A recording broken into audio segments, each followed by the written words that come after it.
Welcome to the first ever STEM Girls Change the World event. As founder and CEO of Project Scientist, I couldn't be more proud of the alumni you'll meet tonight. Three young women are coming to you from all over the world with a common bond of a passion and aptitude for science, technology, engineering, and math. These inspiring STEM girls have also benefited from meeting women in science, engaging in hands-on activities, and participating in exciting expeditions through Project Scientist programming. And many of you with us tonight have volunteered to make this a best-in-class program a reality. I want to give a huge thank you to tonight's sponsors, Train Technologies, Capital Group, Salesforce, and JetBlue, four companies that I hope to see our STEM girls working at someday. I'm honored to introduce you to our host this evening, Dr. Tara Nkrumah. She's an assistant research professor for the Center for Gender Equity in Science and Technology at Arizona State University. At the center of Tara's research is an analysis of unequal power dynamics that result in racism, sexism, and other oppressions while aiming for social liberation. We've had the honor of learning from Dr. Nkrumah through her work with CompuGirls, a culturally responsive technology program for adolescent girls of color. I encourage you to sit back, relax, and be ready to be inspired by the girls and women you'll hear from tonight. And I think you'll leave feeling, as we do, that the future looks bright for girls in STEM. Thank you, Sandy, for the lovely introduction. Now that you've heard the outcome, let me briefly tell you how I got here. My journey to STEM started when I was very young. My father, who I call my first STEM teacher, was a scientist and a mathematician. He was brilliant, beyond years, and he taught me to interpret and relate my life experiences as a math and science exercise lesson daily.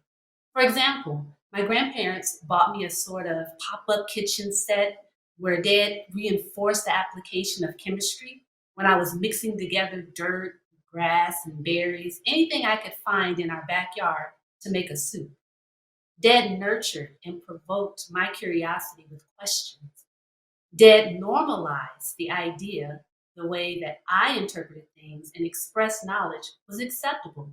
So I grew up confident that even if other people did not see things the way I did, it didn't matter. It didn't make any difference. It was just different. So when I ended up going to college for my first degree, I majored in science at a predominantly white institution. All of my professors were white males, as well as my advisor. And I can remember struggling in my chemistry 101 class in my freshman year and being told by my advisor to switch my major to something like PE since I was athletic. In talking to my dad about my academic challenges, I remember his response being, "Do you like studying science? Failing tests is no big deal when you can take the course again if you didn't understand something." And it was at that point that I stopped letting others tell me how to define my success and to determine that if I wanted to pursue it, I should go for it. I want to just remind us today as we're joining a few things to into your questions that you have into the Q&A section, and then also to please adhere to the code of conduct that's established for today. So I'm really pleased to announce the first winners. That's a great way to start out. The JetBlue tickets. And the first winner is going to receive round trip tickets on JetBlue from any city to any city that JetBlue operates. And another chance will happen later on today for the winner to be announced. So drum roll, please. And the first winner is Natasha Campbell. Congratulations. Now it is my pleasure to introduce Steve Haygood, Chair of the Board of Directors for Project Scientist and Chief Information Officer at Train Technologies. Tara, thank you so much for that introduction. I'm honored to be the chairman of the board for Project Scientist, and to have the opportunity to play a very small role in helping our girls receive the highest quality STEM education that's possible. I'm very proud of the whole Project Scientist team this year for the work that they've done amidst a very challenging last 18 to 24 months to continue to provide STEM education to our girls around the U.S. In fact, this year, despite our setbacks with remote learning and the pandemic, we've continued to educate 3,000 girls this year. Next year, in the year 2022, Project Scientist will celebrate its 10th anniversary, and we'll have a very exciting milestone that we would have achieved. We will have educated 20,000 girls over that 10-year period. So I'm very proud to be part of this organization, proud to be a very small part of the change that hopefully continues to grow and that we build on together. Let's get a glimpse into some of the programming that Project Scientist offers through this next video.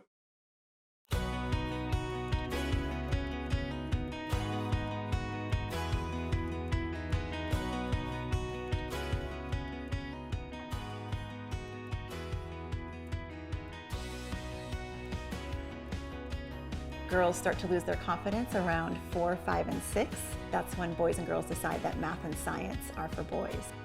I didn't want that to happen to my daughter, so I started Project Scientist, and now we're serving girls all over the world.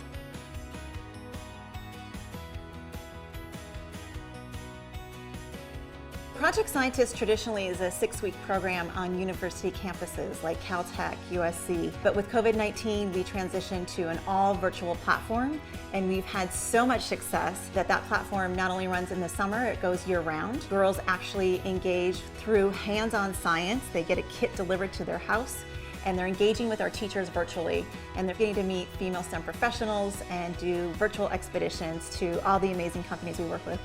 It has this long-term trajectory that's set out for the girls that connects them to the STEM field really early on, that then gives them pathways to continue. I feel like I am really interacting with my classmates. Being a part of Project Scientist has definitely helped me with being able to make this connection from science class and then realizing, oh, wait, but we learned a part of that in Project Scientist, and so I can make these connections and then form bigger pictures in my head. They see people that look like them and think, I too can go and be a professional in this field. I too can be successful. I too can go into space. I too can build a rocket ship. By participating in the Project Scientist program, it opens up an entirely new set of possibilities for them.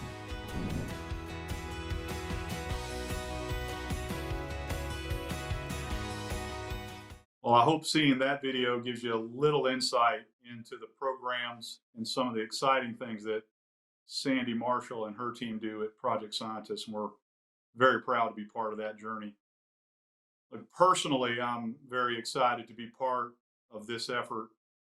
It's very personal to me. I am the proud father of a STEM girl. My daughter is in her 20s and is a PhD student down at the University of Florida, Atlantic University, studying marine neuroscience.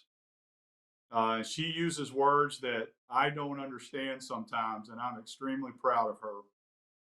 I also am a very proud grandfather of a 4.5-year-old granddaughter, and I want her to have all the possibilities in the world and not be limited simply because she's a girl as she grows up for the next generation.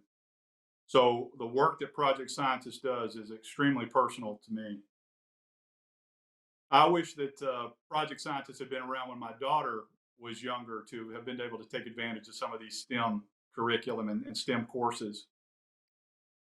I have the distinct pleasure now of introducing an alumna who did take advantage of the Project Scientist curriculum literally since 2011. She's been with us for our entire journey.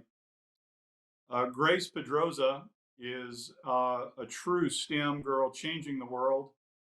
She's actually joining us from Abu Dhabi, and it's 3 a.m. where she is at. So we're very proud, very thankful to have Grace with us.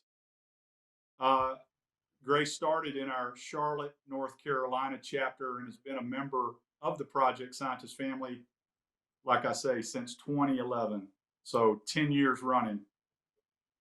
Let's learn a little bit more about Grace and her STEM story in this video. My journey with Project Scientist dates back to almost 9 years ago when they gave me the opportunity to attend their STEM summer camp at no cost. This is a big opportunity. It makes you realize how many things you can do. You may never know, but I think everyone can change the world. My parents immigrated to the US. They left everything behind so that I could have better opportunities. Prior to attending Project Scientist, I had no idea what STEM stood for or how immensely it impacted our daily lives. That quickly changed as Project Scientist immersed me into the world of STEM through hands-on projects. Being able to talk to professional women in STEM also had a big impact on me. At 10 years old, I would have never imagined I would be so close to a space scientist. I am currently a freshman studying at NYU Abu Dhabi with a full scholarship. I intend to major in computer science or bioengineering. I wouldn't have had the same passion for STEM without my early experiences at Project Scientist. I want girls from all over the world, from all types of backgrounds, to be able to confidently visualize themselves as STEM superstars.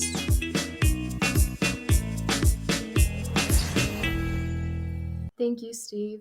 My favorite part of Project Scientist is the STEM Superstar program, where you get to see female professionals thriving in the STEM space.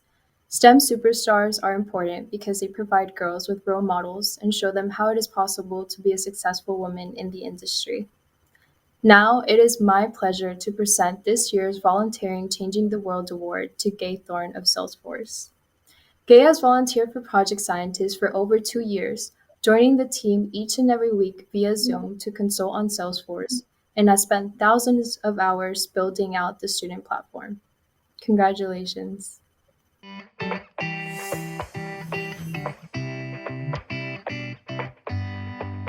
When I started out in STEM years ago, there were only a few women alongside me in studying in university. As an engineer, I've had the opportunity to design microchips, to write computer programs that tell robots what to do. Today, I give advice to customers on how they can use technology to solve business problems. My company has a culture of helping others. We have a 1-1-1 model. We provide 1% of our products, 1% of our profits, and 1% of our time to nonprofit organizations like Project Scientist. Volunteering my time with Project Scientist is a way to get back to my happy place. I love programs like Project Scientist because they will ensure we have more young women exploring STEM careers in the future for years to come.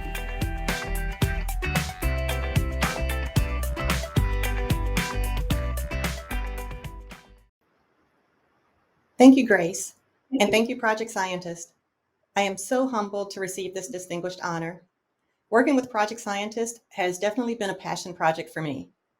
When I started my journey in STEM years ago as an electrical engineer, there were only a few women in my field. When I found out about Project Scientist and its mission to expose young girls to STEM, I knew I had to be a part of it somehow. While a lot of work has been done behind the scenes of the website, bringing the girls to our office in Charlotte and teaching them how to build an app to track sales from a lemonade stand was one of the best days ever. Nelson Mandela once said, "Education is the most powerful weapon which you can use to change the world." To all the young ladies out there, imagine the infinite possibilities of change if that education is in STEM. Thank you very much. I'd like to thank our generous sponsors for this event, including presenting sponsor, Train Technologies, associate sponsor, Capital Group, and event sponsor, Salesforce and JetBlue. I'm really excited about this portion of the event. Project Scientist couldn't do what it does without the support of its board members, including Debbie Thomas, VP of Insights and Social Impact Marketing at Salesforce.org. It is my honor to welcome Debbie this evening. In addition, before Salesforce, she was instrumental in leading cause branding, CSR, and social impact marketing for both Fortune 500 companies, and nonprofits, and has served as an executive director at the United Nations Foundation. Thank you so much, Tara. I'm so glad to be here this evening to introduce our next guest, a very, very special young woman, Geetanjali Rao. She is an inventor, an author, a scientist, an engineer, and an experienced feminist. And she's only 15 years old. She won the Discovery Education 3M Young Scientist Challenge in 2017 and was recognized on Forbes 30 Under 30 for her incredible innovations. She was selected as Time's first ever Kid of the Year in 2020. Welcome, Geetanjali Rao. Thank you. Thank you so much for having me. I'm so excited that you're here. And I have to say, and I know this is belated, but I have to say happy Diwali. Because yesterday was Diwali, which is really important for South Asians around the world, especially South Asian Americans as well, who celebrate. So welcome and thank you for being part of this event with us. I have so many questions for you.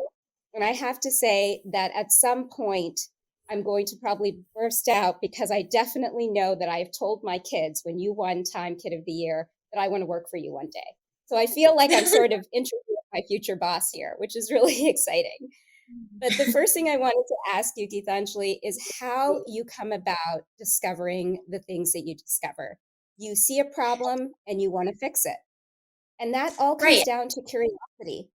So can you tell us a little bit about how you first discovered curiosity when you were younger, and how did you develop that curiosity as you started to invent? Yeah, so I think the best way to start this is that I was that kid that you name it, I did it. I was involved in basically everything a human could possibly do. I was in ice skating, baking. I played football for a while. I know, weird. And there's stuff that obviously faded away, but there's stuff that I kept up. And I think really how it was put out there for me is you had to go to one class, one practice, one lesson, and if you don't like it, you can quit the next day. And I think that's where that curious mindset came from. I was always wanting to try new things. And I think a lot of that doing was my parents, actually. They put me out there in the world at a very young age, and they helped with exposure, which I still say to this day is one of the biggest reasons I am where I am. I was exposed to a lot of things at a young age. I was almost taught to be a natural born risk taker, and I carved my own path for myself. And that's really made me who I am today. And now looking even further than that, you were talking about I see a problem, I solve the problem. Okay, how And you doing? obviously it's honestly things I'm I good. actually How are think you? about it exactly Good, I like can that, hear you honestly. now. You're not being And heard a so bit. I think one of the biggest things is when it comes to innovation, I have to look at a very curious mindset for myself, but also a curious mindset for the users, right? What do they want? What do I want? It's something that you learn and grow with, but it's also problems that quite literally keep me up at night and solutions that quite literally keep me up at night trying to figure out how they work. And everything kind of just fits together. And it's almost like creating the game and playing it yourself. Wow, I love that. You know, you're someone who is solving the world's problems and changing it every single day. And you're also a STEMinist. This is like my new favorite word. I Yeah. love this new word. So tell me a little bit of what do you think that means? How would you define STEMinism? And more importantly, why do you think girls should be involved in STEM careers? Yeah, and the best thing is that I actually just heard of that word too. So I think really what I've learned from in STEMinism is it's any female, especially in the fields of science, technology, engineering, and math, and especially in male-dominated fields, who see a lot of these issues of being underrepresented and go out there and make an effort. And I think really what I've recognized as a STEMinist, as I like to portray myself now, um, is yes, there are going to be times where, my the way I look speaks for itself. I am 15 years old, I am a female, and I am South Asian, all of which you don't necessarily see together when you think of scientist, right, or engineer. And really, what I've learned out of this is, yeah, that you're not going to see anybody else like you. But by being that one person in the room that looks like that, I am a trailblazer for everyone else out there who may not have the same opportunity. And on top of that, out of the thousands and thousands of people who are going to shoot me down, there's going to be 2 or 3 that pick me up. And those are the people I'm going to look towards at the end of the day. It is much, much easier said than done. But I think really what we have to recognize that our society is going up in a positive direction. We're going in a positive direction, looking at science and technology in the real world. And as one of my favorite STEMinists, as we like to say, says, we've come a long way, but we still have so much more to do when we look ahead. And that is a quote from Marie Curie. And I really stand by that every single day, whether that's from a science perspective, whether that's from a diversity perspective, or at the end of the day, just from a human perspective. Because one day we're not going to be calling it girls in STEM. We're going to be calling it people in STEM. And that's when we'll finally fit the stereotype. Oh, I love that. I love that. People in STEM. And I also think it's so important to look at the future of the world and think, we want girls to be part of designing it. That part is so Exactly. important. And that's what I love about everything that you've done and the way that you're changing the world today. Before I introduce you to some more special guests, yes, there's more special guests coming. Tell me a little bit about the advice that you give to Gen Alpha, Gen Z, people like my kids who are trying to change the future through technology, engineering, math, and science. I have quite a few. And if I had to choose one, it's going to be a pretty cliche one, but I'll branch out into different ones throughout it. Biggest one is don't be afraid to dream big and then think back to reality. Because at the end of the day, we're all kids. We're all kids and we have the time to make those dreams into reality. And we also can recognize that we're one person, right? So don't feel pressured to, do everything by yourself. And that brings me to my second point. Don't be afraid to ask for help, right? Being a teenager can be difficult by itself. Being a kid can be difficult by itself. Being a girl can be difficult by itself. So don't be afraid to ask for help and don't be afraid to have people guide you because sometimes a community of like-minded peers and mentors are the one thing that can help bring you forward in your journey as well. Um, let's see, another thing that I always love to say is don't be afraid to fail, right? That's honestly the one thing that brought me back in the beginning itself is recognizing that I had to recognize that failure was another step to success. One of my mentors told me fail stands for first attempt in learning. And I stand by that every single day. Another thing I like to think of failure as is it shouldn't be stigmatized, right? It's obviously been stigmatized in schools and things like that. It's bad to fail a test. It's bad to get a B in a class, right? Now we have to start focusing on how do we encourage failure? How do we cultivate that energy in an environment? Because failure is such a natural part of the process. Another thing that's important about failure is that all failure is failing when it or messing up when it doesn't matter versus messing up when it does. And when you mess up when it doesn't matter, it makes the end product so much more exciting than you ever thought it could be. But yeah, that's a little bit of my advice. And, really, if I had to wrap this all up, I would say that we're growing up in a place where we're seeing problems that have never existed before, and we all have the power to change the world. So go for it. But yeah, I'm excited to bring our new special guest up here as well.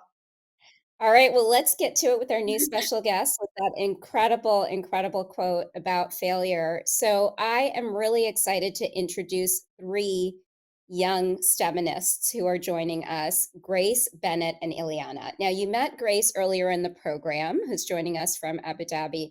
We also have Bennett and Ileana here. Bennett is in 9th grade, loves to ride horses, and has a horse named Bella. She enjoys science and empowering girls in STEM. Ileana has been with Project Scientist for 5 years, and she's going into 6th grade, is 11 years old. When she grows up, she wants to be an astrologist. An astrogeologist. I got that wrong. You're going to have to explain to me what that is. She also plays soccer, softball, piano, is a Girl Scout, and speaks Mandarin Chinese. So first, I'm going to turn to you, Ileana. Do you have a question for Geetanjali? Yes, I actually, building on what you said about failure just now, what do you value more, success or failure? Because obviously they're both important in the scientific process. So, Yeah, you kind of read my mind there because what I end all my speeches with actually is I'm proud to say that I've failed more times than I've succeeded. Every single speech I give, I always say that. because I think it's so important to put out there that the reason I am where I am is not because of my successes, it's because of my failures. And quite literally, we all see the pretty magazine cover, quite literally, right? And what we have to recognize that behind that magazine cover, there have been so many times where I've messed up, so many times where I wasn't accepted almost for the way that I look, so many times where I almost stopped doing everything because I was focusing more on meeting others' expectations versus expectations of myself. And I think that's what we have to recognize, right? Failure is such a natural part of the process, and it's okay to let it happen. And so I value failure more.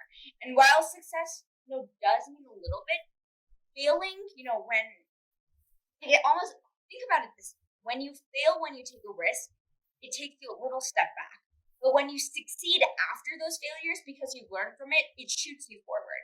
And that's what you should strive for, not short time, success. Another thing my mom always tells me is look for happiness, not pleasure. And that's really what failure brings us. It brings us long-term success, long-term excitement in what we're doing. And at the end of the day, it doesn't feel like you failed anymore. It feels like success is kind of within it. It takes time to get used to, but once you do it, it's fun. What an excellent question, Ileana. Thank you. I know Grace has one as well. Grace, over to you. Yes. So hello, Gitanjali, huge fan of your work and everything that you're doing. And my question for you would be, what changes can we make to the educational system in order to increase student success in STEM? Yeah, you saw me sit back there because that is one of the topics I could rant for days about. The education system, right? The biggest thing that I've recognized in the education system is I think we need to get the elephant out of the room and say that we have not changed the education system in the past 50 to 100 years. And it's really taken us a whole pandemic to shift from, school in person to virtual, right? And even that was a struggle. And I think the first thing that we need to recognize is that it's okay to change. Everyone needs to recognize that. Change is okay, right? Even I need to recognize that at times. I think another big thing, few things in the education system, we need to start focusing more on real world skills, which means innovation and problem solving and critical thinking. So less of getting an A on math test and more of getting an A in life.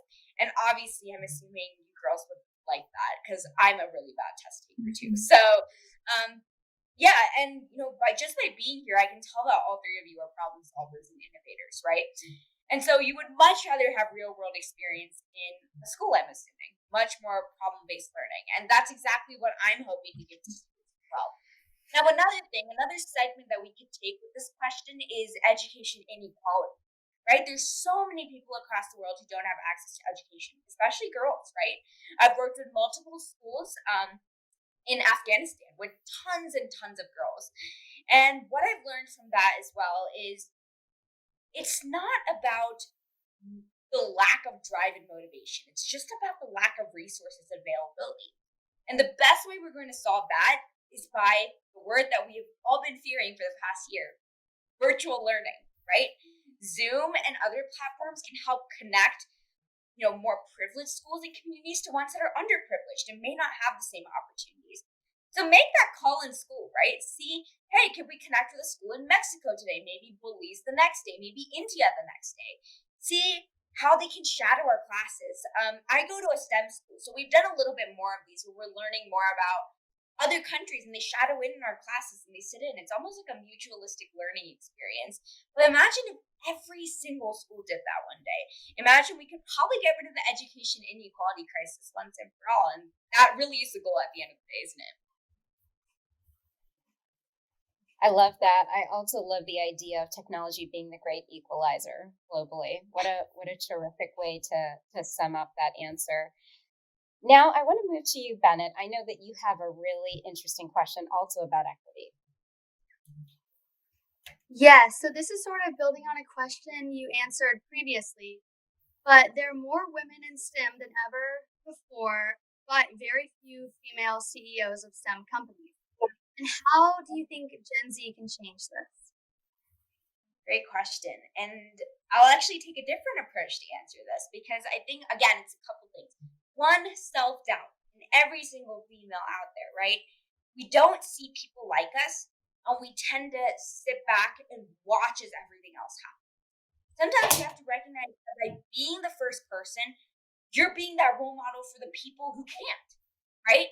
You're putting yourself out there for the people who don't know that they can.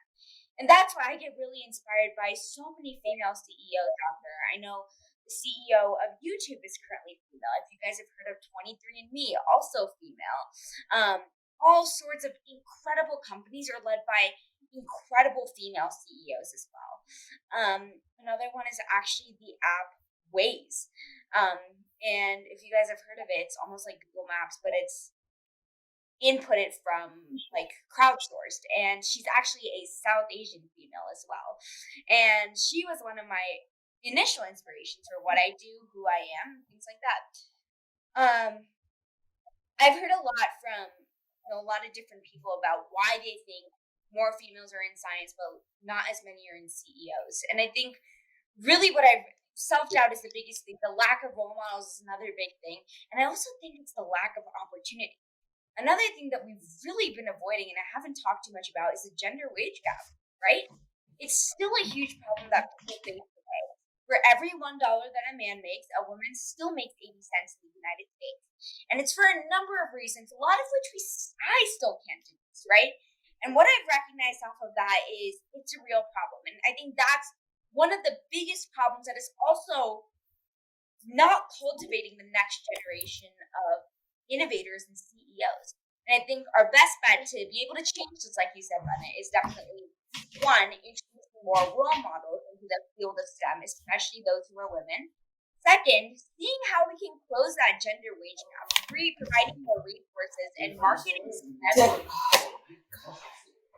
female and males as well. So not portraying STEM as only robots and coding.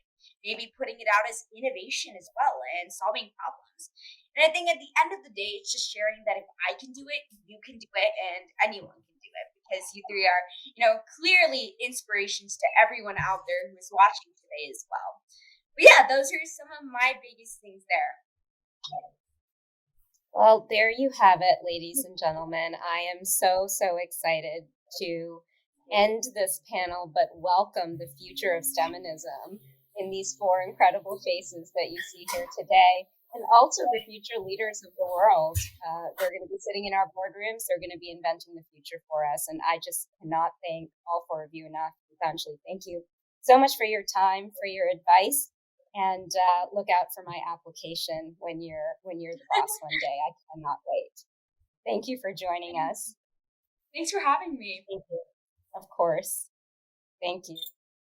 Now, Bennett, I know that you're going to stick around with me a little bit here, and I want to hear a little bit more about your experience with Project Scientist. I know you've had some really great experiences in this for quite some time now, particularly around taking some expeditions with us. Tell me a bit more.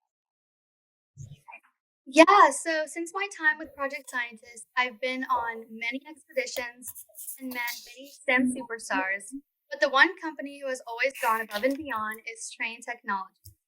Trane expeditions taught me about careers I never knew existed before and opened my eyes to new types. Trane superstars have been with Project Scientist in person and virtually and have never failed to inspire us.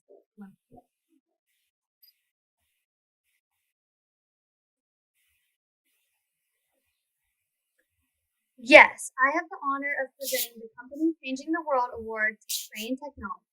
It's an amazing company. See for yourself. Girls tend to be steered into certain professions, whether it's overt or it's sort of subliminal. We do get signals that tell us that there are certain places where we're more welcome. We are a signature partner of Project Scientist. We've been sponsoring the program for a number of years. We expose our young girls in these STEM classes to women leaders and women who are in STEM fields to be able to see what role modeling looks like and to have role models that they can look up to. Project Scientist is creating female leaders in the STEM community by showing girls that a scientist can look a million different ways. Like 30 At Train seconds, if you could Technologies, please we really just... focus on ensuring that these girls, especially the girls in underserved communities, get to see women outside their regular sphere of influence.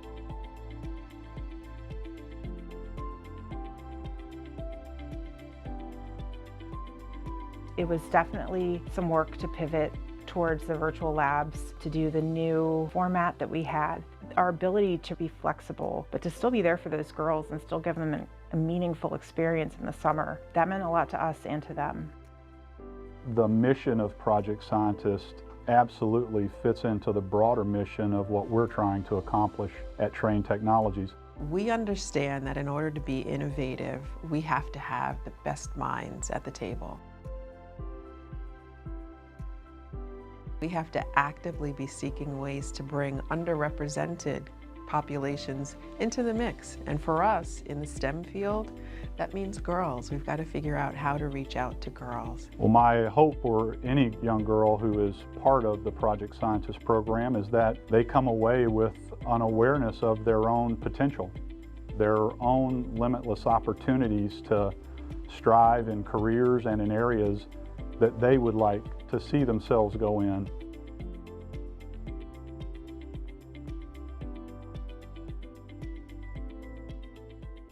Good evening, good afternoon, greetings to everybody. I hope you can hear me.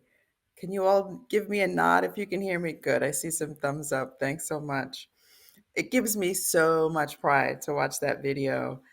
There are so many people who pour their energy and enthusiasm and talent into the Project Scientist expeditions, and it's really exciting to see all of that come to fruition in just a little snapshot, a little video clip.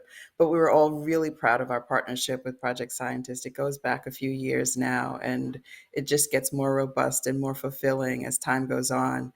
We probably all lamented a little bit in the recent past that we weren't able to get together in person the way we have in years past for the expeditions, but there was no shortage of commitment and enthusiasm. And it's just exciting. I have to say that as a girl mom, I have two daughters who are young adults today and a former girl myself. It's just really exciting to see the work of Project Scientist. It's so important that we do all that we can to help young girls see that there are opportunities far beyond their imaginations and opportunities that are broader than what they may see around their kitchen tables. And we all share a responsibility to help them see and explore those things. I'm just so gratified to be a part of this dynamic partnership. Train Technologies believes wholeheartedly that communities grow stronger when corporations lend their support and help to fill the gaps and help underrepresented people to see and fully explore their full potential. So it is exciting, and I am thrilled to accept this award on behalf of all of my colleagues at Train Technologies. I extend my congratulations to the other distinguished speakers before me tonight, Gay Thorne for her award and Gitanjali Rao. What an impressive young lady. It is no surprise that she earned the Kid of the Year award. Really, really impressive. I'm excited to see where she goes. But for now, just really excited about this. We're going to find a wonderful place to put it at our headquarters in Davidson, North Carolina. And we're looking forward to more wonderful things with our partnership with Project Scientist. Thanks so much, and congratulations to Project Scientist on a wonderful year. We've had an amazing evening so far, and just a phenomenal set of conversations and awardees for the evening. So I'm so honored to be here and to continue the conversation with an amazing group of women that you will soon find out how just phenomenal and amazing and impactful they all are in their own particular ways. So I'm actually going to allow them to introduce themselves. They're going to give you their elevator pitch of what makes them great, what's been impactful in their life, and or the organizations that they work for. So in the order of Kristen, Pingling, Dominique, and Kira, ladies, please introduce yourselves to this amazing audience that has the opportunity to hear from you today? Well, I guess I get to go first.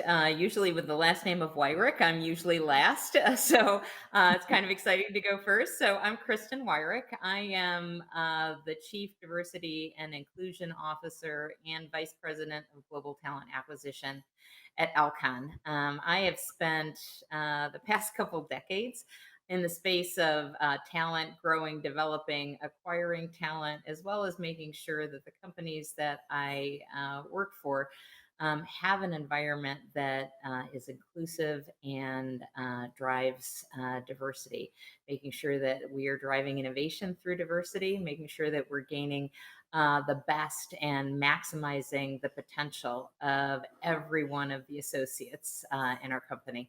So Alcon, if you're not familiar with Alcon, if you wear eyeglasses or contacts, we focus on vision care. So we are a STEM company. We create the surgical devices that do LASIK surgery, as well as help people with cataracts. As I said, we also do contact lenses and all sorts of eye drops. So very much focused in the area of STEM, and I'm absolutely thrilled to be joining you all today. Amazing panelists, as well as the folks that I've heard speak today, the awardees, all amazing as well, and I'm honored to be part of the panel. All right, wonderful. All right, I'll introduce myself. Hi, everyone. My name is Penglin Chen. I am so thrilled to be here with you today. I am a senior manager and a vice president for Capital Group companies. Their IT departments, my teams and I support and build applications for our marketing sales organization. If you don't know about Capital Group, we provide portfolio management to help millions of families to reach their financial goals. So when they plan for their retirement, sending their children to college, and the life goals they have, and we contribute into their life journeys through helping them grow their wealth. If you play Minecraft or any of the Roblox games. We are the people behind those games and the applications. The people on my teams, we do programming, we do analysis, and we create those programs for people to use. I grew up as a computer programmer, and today I lead 100 plus people creating those programs to support my company in helping people achieve their financial dreams. Capital Group is a great supporter for project scientists. My passion is helping women and especially introducing young girls into STEM field. So really excited to be talking to you today.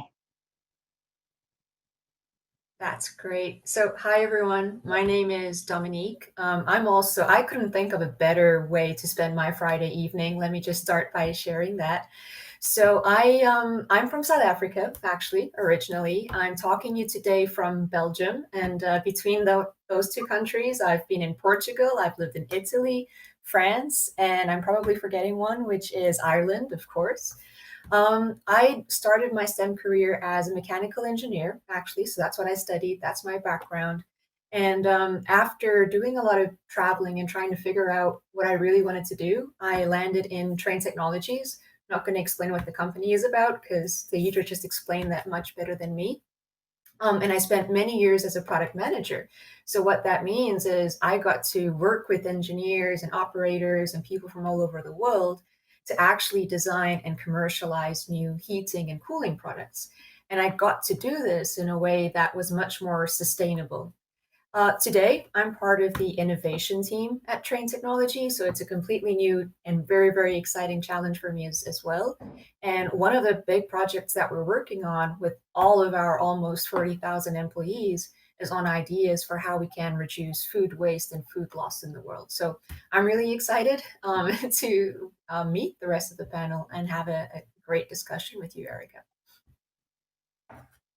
All right. Hey, everyone. So great to meet all of you here on the panel and to be talking to all of you on the call. I'm Kira. I'm coming to you from Seattle, Washington. I'm a technical program manager at Amazon Web Services. I actually started my career at Amazon at AWS as a solutions architect first, where I was designing and building cloud solutions for customers. Cloud is a really new area of technology that's impacting industries all over the world. It makes it a really exciting and fast-paced area to work in for tech. I've always been really interested in the intersection of education and technology, particularly STEM education and helping enable people in computer science fields. So most recently, I'm working on a cloud education platform for young learners.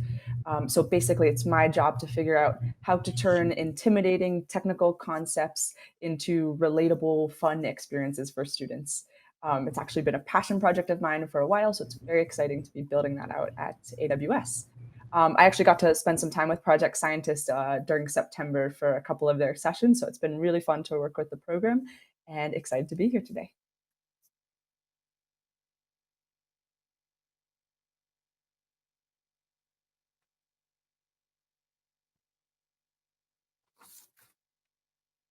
And flow of perspective and backgrounds and experiences, and just kind of feeding off the conversation you just heard, right, with Gitanjali, alums of Project Scientists. One of the things I love that Gitanjali was change is, she wouldn't know it, but she was that ties to one of my favorite quotes. I'm no longer accepting the things I can change. I'm change that I cannot accept. So this is about change and how we create change and how we invoke change. And so I want to go back to questions that Debbie actually asked her and ask the four of you. And so just remember a couple of minutes because we have so many great questions to get to. So definitely want to, I hate that we have the fast path, but I want everybody to have an opportunity to share and people get exposed to who you are. So the question was around curiosity, right? And how did you first discover curiosity when you were younger? And then how did you develop that? And how did that continue to evolve as you became the STEMinist you are today? So we're going to go in reverse order this time. So Kara, if you don't mind going first, and we'll go in literally the reverse order from which. Sure, perfect, great question. My first sort of spark in technology, I remember building my first app in probably 6th or 7th grade, something really simple using a click and drag type application, and I built some silly kind of game. And that was my first aha moment for, whoa, I can, turn these creative ideas that are in my head into something real with technology. And so that really was the kind of spark that got me going through technology. And I try to come back to that moment whenever I see something, interesting, something new in tech, and try to dive deep into it and understand what's going on and what's happening. I try to return to that aha moment whenever I can. Oh, that's great. I can't think of a very specific moment like that. I just remember that as a child, I was super shy and super quiet and used to sit in a corner and just observe.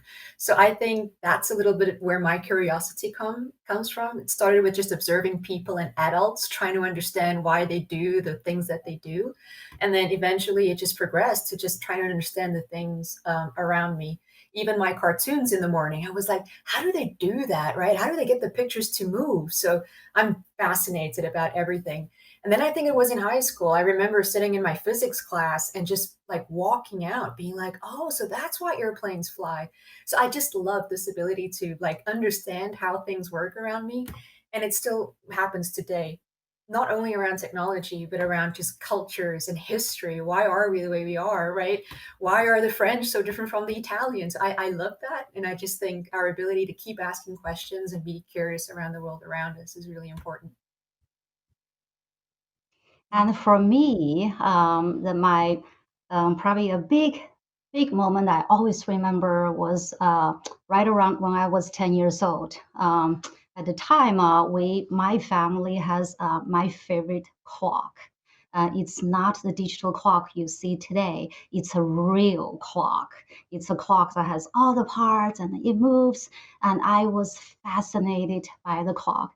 And finally, one day I couldn't resist, and I opened the bag and took out all the components, and then tried to put it back, and couldn't. And my parents both taught physics in college at my hometown.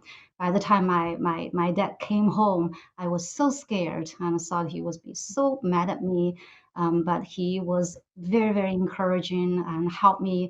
We spent hours and trying to put it together. We couldn't. And my family didn't have a lot of money, so that clock was actually a great asset for us, but he never once scolded me or blamed me for it. That was probably the first seed that planted in me in problem solving, and that really grew into seeing the problems in every situation, trying to use technology to solve that, and it carried into my world today. I always felt as an individual, as a child, we have that born, the curiosity born with us. And it's up to us how to take care of that curiosity and take it with us and finding what we're interested and what problems to solve. Yeah, and Pingling, I guarantee I would never have even attempted to take that clock apart because I guarantee I would not have been able to put it back together. But I also would credit my mom for creating that sense of curiosity. She's 80 now, but she was a mathematician and an engineer. And she always encouraged both my sister and I not to ask why, but to ask why not. And so she just opened the world. And even though I did not pursue a career in STEM, I'm absolutely passionate that every girl and young woman should be able to pursue what excites them most. And so, with that, I think that pretty much says it all in terms of why I'm very supportive of everything that we're doing around Project Scientist. Well, Kristen, in that vein, right, your life's work and focus has been really about talent acquisition and cultivation. If anybody goes and looks at your LinkedIn profile, they'll see that that has literally been your entire trajectory and the lineage of your career through multiple organizations, right? So what would you say, or what is it that organizations are doing, or even what should they do to create greater equity and greater diversity in their talent pools?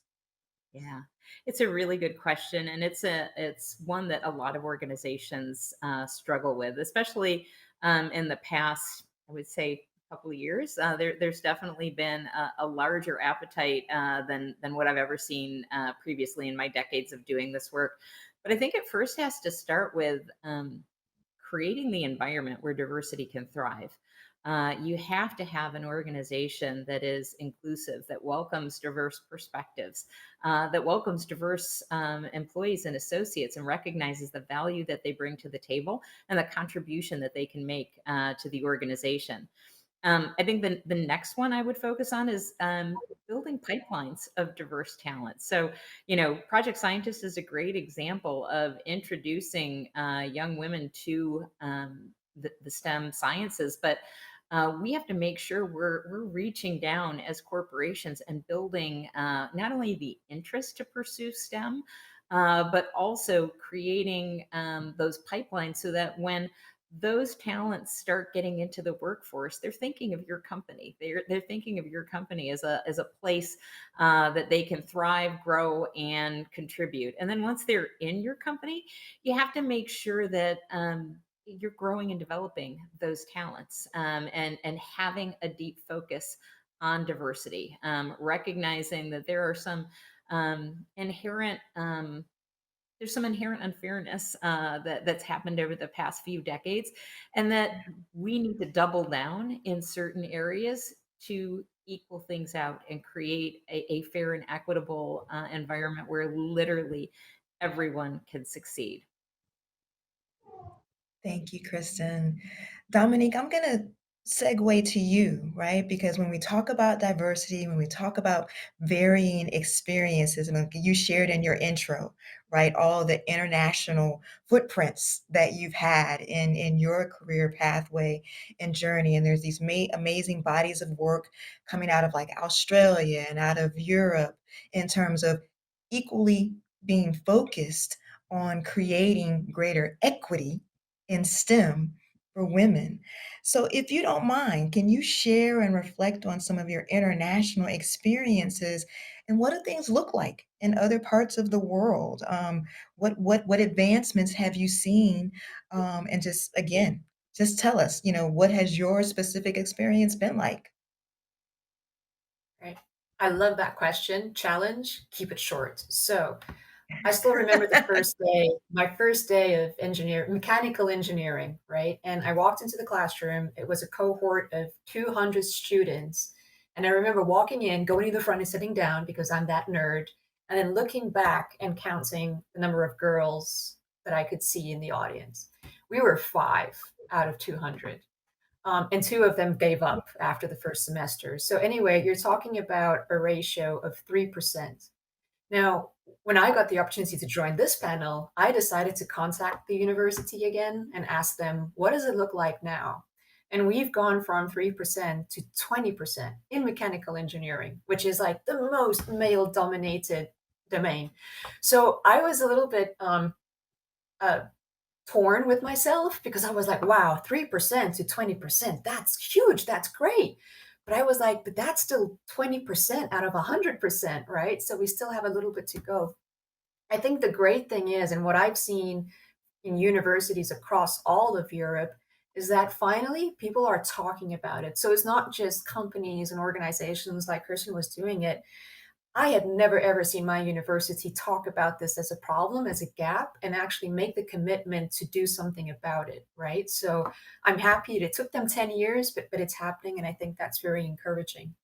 Now, flip side, there's there's also a lot of differences once you get employed and start a real career in STEM. I had very different experiences across Europe. So I decided to look at the stats because I'm a number geek. And I read on the European Union website that in STEM, so both engineering, science, and mathematics, 41% of people who are employed are women. 41 out of 100. That's pretty impressive, right? So I was like, wow, this is a reason to feel good. But this isn't really reflective of how I felt, right? Because I mean, when I started working in Italy, for example, and even a little bit in France, I remember walking into the factory and people looking at me skeptically, like, what, is she working here? Like, really? Like, which department? Our department? Engineering? Really? And this, I had a very different experience in Ireland, right? Where I kind of walked in and I saw more girls, more women in the R&D department, in the manufacturing department, and I felt more comfortable. So it's really, really different. To answer your question, Erica, between the South and the North, and this goes back to my initial of I need to dig into why, right? And there's historical and cultural reasons for what that is. So some countries might have a little bit more to do, but I keep going back to the point of organizations are talking about it and doing something about it. So I think it's a great time to be a STEMinist and a great time to be a girl considering a career in STEM because universities are paying attention and using the right tools to, try to attract you. But companies are also trying to create a more comfortable environment for when you actually join. So I'm going to end there with a positive note. Yeah. Thank you for that, Dominic. And it's okay to be a number geek. I'm right there with you. I'm an industrial engineer and we like numbers and statistics all day long. So I get it. I'm right there with you. But Kira, I want to switch to you, right? Because particularly since Dominic introduced the conversation from a collegiate perspective, and so I want to um, pull it down even further, right, into kind of the K through 12 space or young learners. You already referenced, right, your commitment and the work that you're doing in cloud education. So if you could share, right, why is this work so important to you? And what do you believe this knowledge, again, for young learners, what do you believe it will enable? And specifically, how engaged are young girls in this effort that you're leading? Yeah, absolutely. Love that. So, I work on a team that's working to democratize cloud technology learning for young builders, essentially. This is so important to me because I know when I was looking at technical careers, I was equal parts excited about trying to make the world a better place, but I was also very intimidated. It felt very other, very abstract. I didn't see a way in which me, struggling to understand anything about the new fields could really have an impact. But the reality that I've now learned is that technology, particularly cloud technology, is growing at such a rapid pace that it's impacting the whole world and every industry. And as an individual, you can really build technology to make a positive impact on so many things. Like climate change studies, cancer research, social good. You can analyze sports players statistics, you can help historians, you can do movie animations. There's really no limit to what you can create. And the fact that cloud in particular is expanding at such a rapid pace means there are so many jobs in these fields, from data science to solutions architecture to cybersecurity. But the thing is that of course, if we don't have diverse opinions contributing to all of these areas of technology, the products that we create and the impact that we have is going to be biased. So it's really critical that we help all young people, but particularly young girls, get that aha moment about technology and really contextualize the impact that they can truly have on the world. And so we have to normalize these opportunities, and we start to do that through hands-on building, through mentoring, some of the things that you've heard the other speakers talk about today too, through showing career pathways that are actually really available to all students, but again, particularly to young women, to help to expose them to those opportunities. And I feel that my mission is really to help as many people as possible, but particularly young women, feel empowered in their ability to create with technology. Thank you for that. Thank you for that.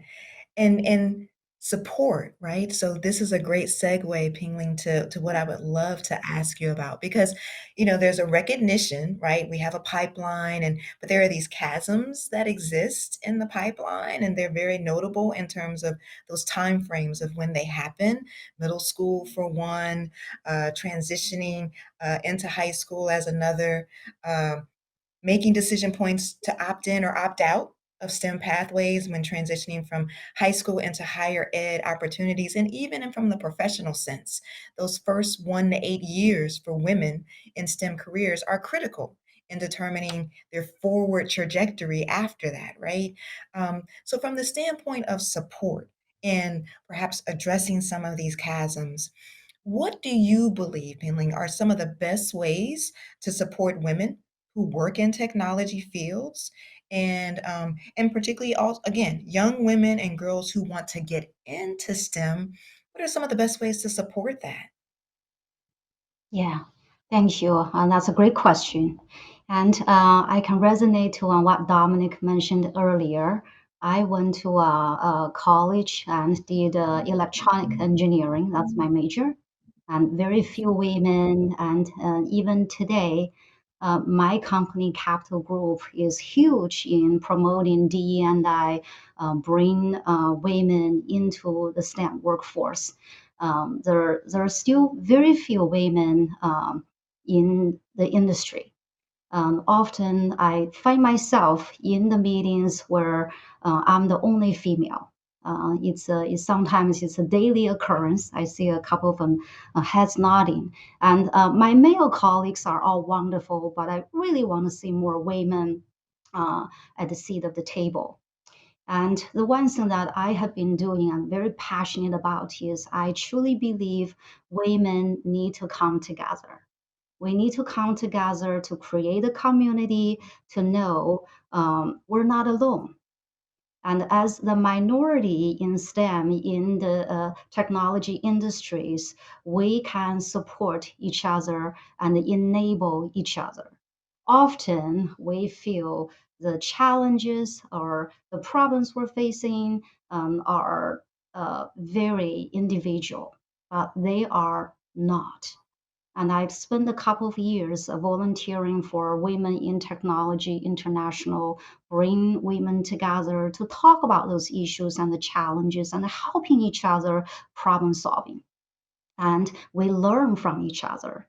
I'm doing that at work right now to create IT or Women Connect, creating those forums. I think it works the same for young women and girls. I'm so proud of you. This is a community. We're coming together, we're sharing our experience with you. You know, whatever STEM field you're interested, you are encouraged and you are empowered. So I would just encourage you, no matter what you're interested, find a friend, be that a science fair or trying a math club, trying something that may not be the first thing you're thinking about. Give it a try. Find a friend, ask people and who might be like-minded. You'll be surprised how much energy, how much encouragement you're going to get to propel you forward. So we only have a few moments left. I mean, our time is fleeting, and I feel like we just started the conversation. And so I want to transition to a few questions that actually came from uh, participants in Project Scientist after school program. And so the first question, and Pingling, you actually set the stage for this particular question with those words of encouragement and the affirmations that you gave, right? Telling them that they were empowered. So let's stay with that, but it actually relates to one of the questions that came in. What would you have to, and anybody can answer these questions. So just remember, we're kind of going to do popcorn a little bit. And if you want to answer, great. And if you want to wait to the next question, that's okay too. But what would you have told your younger self? Or what do you wish a mentor or someone like, as you're sitting here and having this conversation and we're actually empowering each other through this conversation, what do you wish somebody would have told you? What do you wish you would have told your younger self as you've gone through your particular individual journeys and your trajectories in life? Again, anybody can answer this particular question. I'm going to jump in on this one because I feel really passionate about my answer. And it is about it's okay to be exactly who you are. I think I spent a lot of time earlier on when I was a young girl, as well as when I was early in my career, trying to fit into somebody else's box. And you being you is your special secret sauce. It is what differentiates you, and it is what will propel you to your maximum potential. So get comfortable being who you are and love yourself with it. I'm So going to for jump on me, that. Oh, sorry. Go ahead, Pengli. okay, thank you. So for me, what I would tell my younger self and what I would tell all of you is start from yes. Don't let the little voice in your mind talk you out from trying something different or new, especially when it comes to STEM and the technology. That's called the self-limiting thoughts. So be very careful about those when you start thinking, wow, I shouldn't be doing that, I shouldn't be doing this. Start from yes, you'll be amazed. I'm going to take a completely different route because if I was younger, if I could talk to my younger self, I would say, don't freak out. So, my biggest fear starting my career was I don't know how this is going to end. Am I going to be a rocket scientist? When I started mechanical engineering and I talked to my colleagues, they were all into cars. I hate cars. Like it's the one thing I really don't want to know about. So I was really freaking out. Like just don't freak out, right? Just always be open, learn because opportunities are going to come and connections are going to happen that you would never have imagined. So a little bit what Penguin was saying, right? Have that yes attitude. Just kind of try it, right? What's the worst that can happen? And don't freak out. So, and those are great words of wisdom, right? So I want to take that thread and transition us to this question here, because listening to the no and freaking out, right? What they can really present also are roadblocks to your success. So what important tactic have you used to overcome roadblocks or those self-defeating type, conversations in our heads that possibly may pop up from time to time?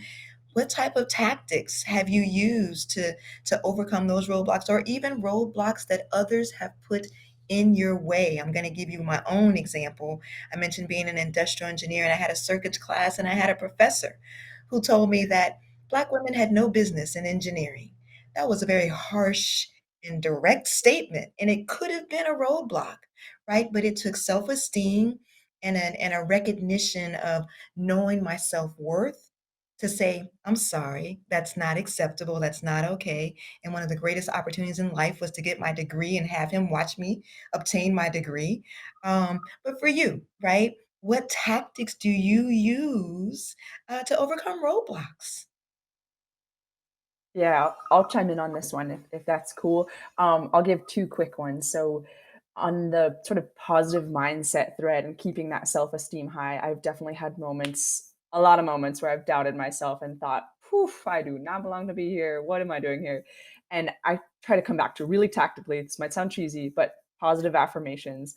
And I'll even journal them sometimes. Things like, I am capable, I am worthy, I belong to be here, I can do this, right? And when you change that inner dialogue to something positive rather than, oh, I suck at this or I can't do this, it really has an impact on your ability to actually to move forward. And the other tidbit I would say as far as helping build your self-esteem would be, start to build things. Start to when you see a problem and you're not sure how to solve it, Google it. See what tutorials you can follow. Seeing something for yourself, there's really no substitute for hands-on experience and getting that visualization for yourself. So challenge yourself to dive in when you can, and that can really help you build up your confidence too.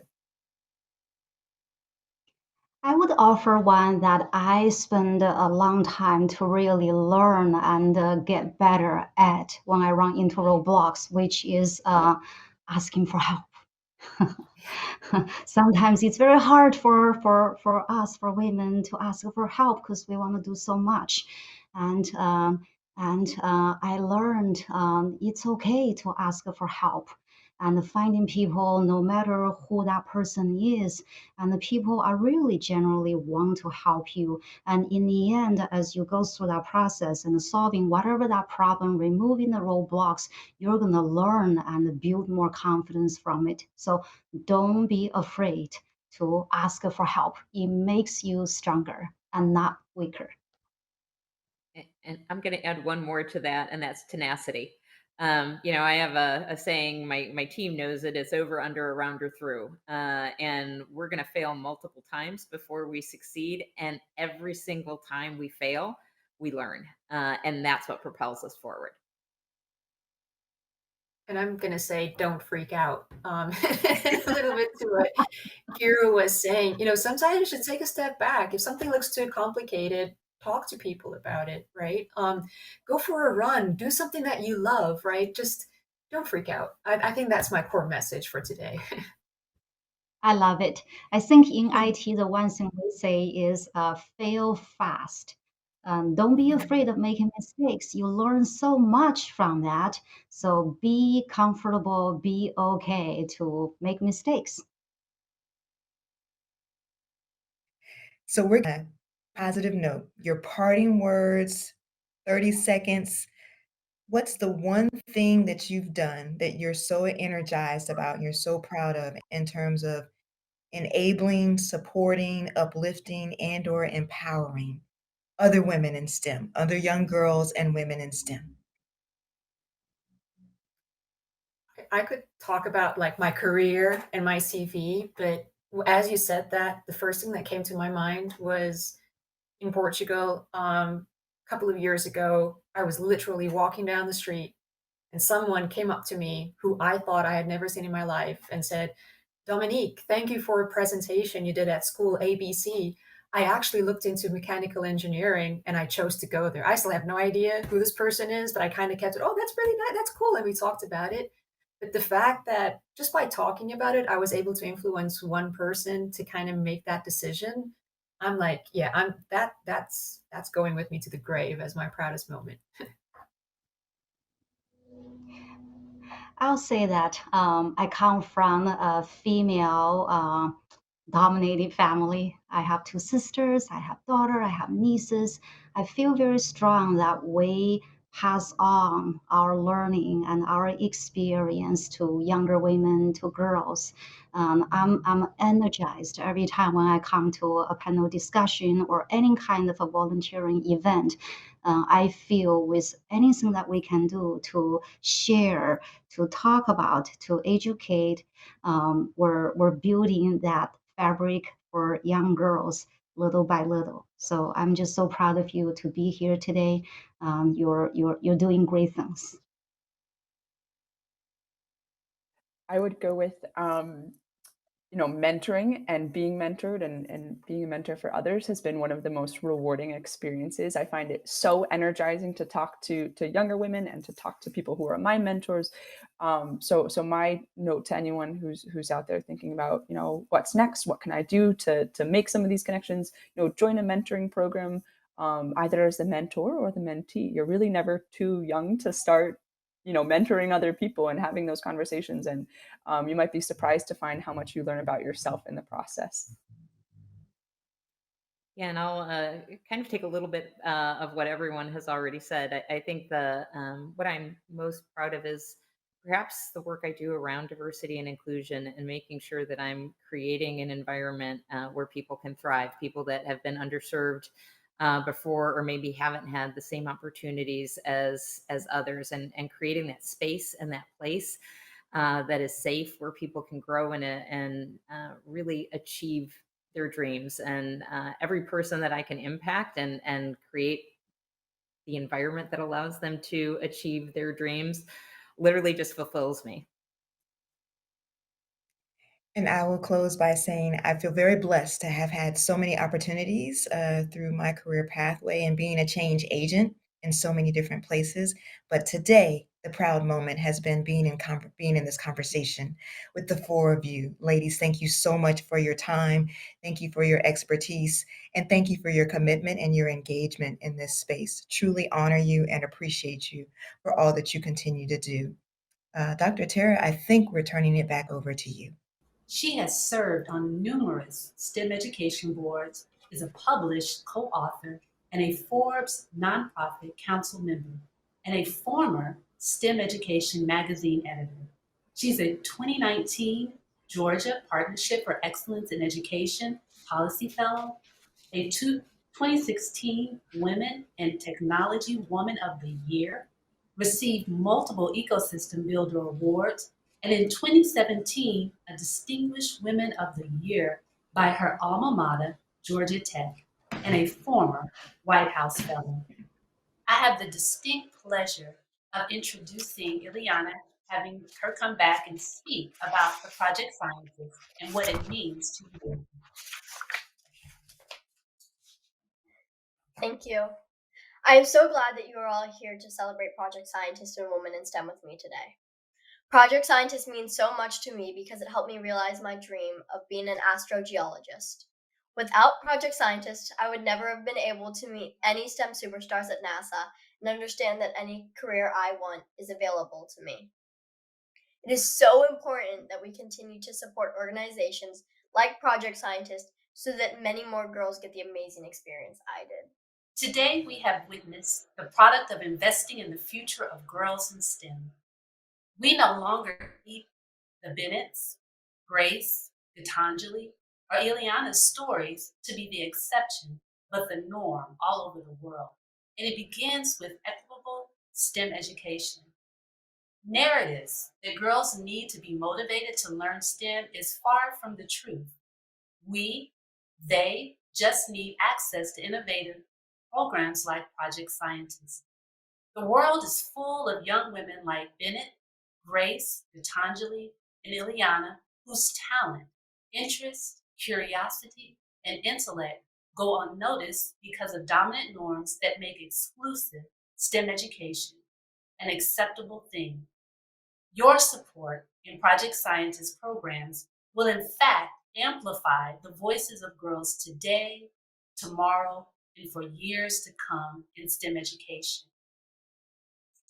It is easy. All you need to do is make a direct donation to www.projectscientist.org to donate and to give toward this campaign.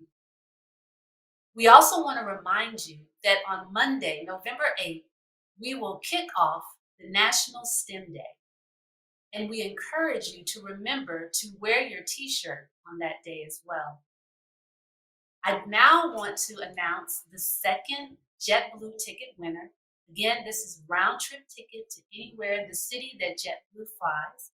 And the winner of the second ticket is Monica Garcia. Congratulations. We thank all of you who are here today, the speakers, as well as the sponsors. We've enjoyed this time together, and we look forward to seeing you at our next event. Thank you and have a good night.